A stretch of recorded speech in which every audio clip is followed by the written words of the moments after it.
dalawang senador na binanggit, tapos yung iba hindi mo maalala dahil napakaraming project hinawakan ninyo. Sobra-sobra, ang dami. Billion-billion yung dyan sa District Engineering Office ninyo. Tapos out of those billions na pera, dalawang lang ang maalala mo, yung dalawang senador lang.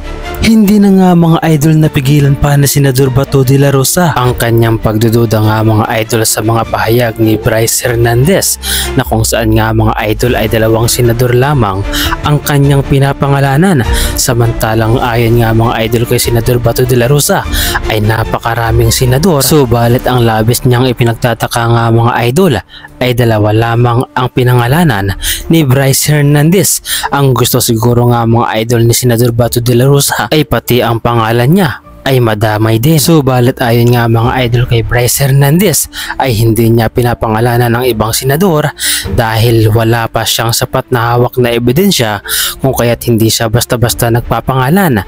Subalit ito nga mga idol ay ipinagtaka pa rin ni Senador Bato de la Rosa.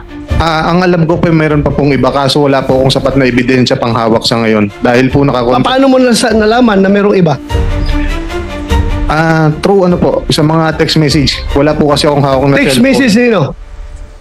Anong staff po ni Boss Henry tsaka po si Boss Henry. O bakit hindi mo sabihin kung sino yung mga tao na yan? Yun nga po, Your Honor, wala po kasi akong hawak, hindi ko po hawak yung cellphone ko kasi naka-contempt po ako. Kaya hindi po ako makakilos para mahanap po yung mga sapat na ebidensya para patunayan po yung ibang tao. Ayoko naman po magparatang ng wala po akong hawak na ebidensya.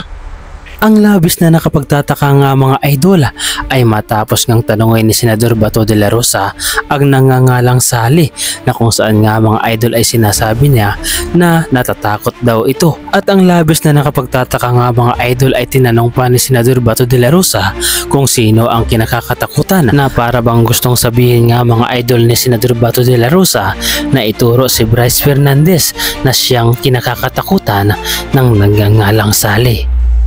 Senator Ronald De La Rosa is recognized. You have 5 minutes. Thank you, Mr. Chair. Kay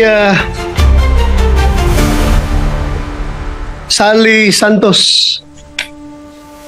Miss Sally Santos, nung last hearing, napapansin ko sa'yo, masyado kang free-flowing magsalita.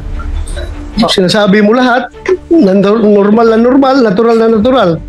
Ngayon napansin ko parang may apprehension ka na, parang takot ka. Meron bang nananakot sa'yo? Meron ba ka bang kinatakutan? Before you answer, I'd like to clarify, no? May kasama kang lawyer, right? Yes po, Your Honor. Okay, thank you. Thank you, Mr. Chair. Sa tanungin ko lang si Ms. Santos, kung meron ba siyang kinatakutan, may nananakot ba sa kanya? Bakit biglang nagbago yung demeanor mo ngayon dito sa hearing? Yes, Your Honor. Kasi po sa bahay ko po, marami pong umiikot na mga sasakyan. Tapos ang tagal po, hindi po namin malaman kung sino po sakay kasi sobrang tinted po nung mga sasakyan. May suspect ka ba? May suspetsa ka ba in particular kung sino itong mga tao na tinatakutan mo?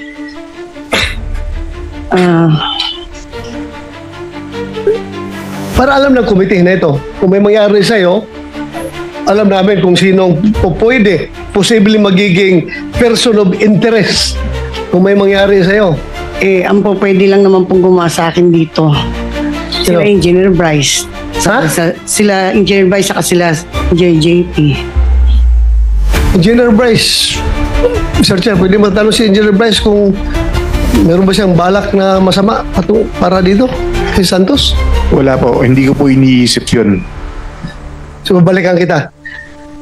Marami nga mga idol ang hindi nagustuhan ang paraan ni Senador Bato de la Rosa ng pagtatanong na kung saan nga mga idol halos lahat ng investigasyon na ginagawa ni Senador Bato de la Rosa ay wala naman daw di manong pinatutunguhan. Ano ang masasabi ninyo mga idol kay Senador Bato de la Rosa? Karapat dapat nga ba mga idol siya na magtanong at mag-imbestiga? Ano ang inyong reaksyon nga mga idol patungkol dito? Ibahagi nyo naman mga idol ang inyong opinion sa ating comment section.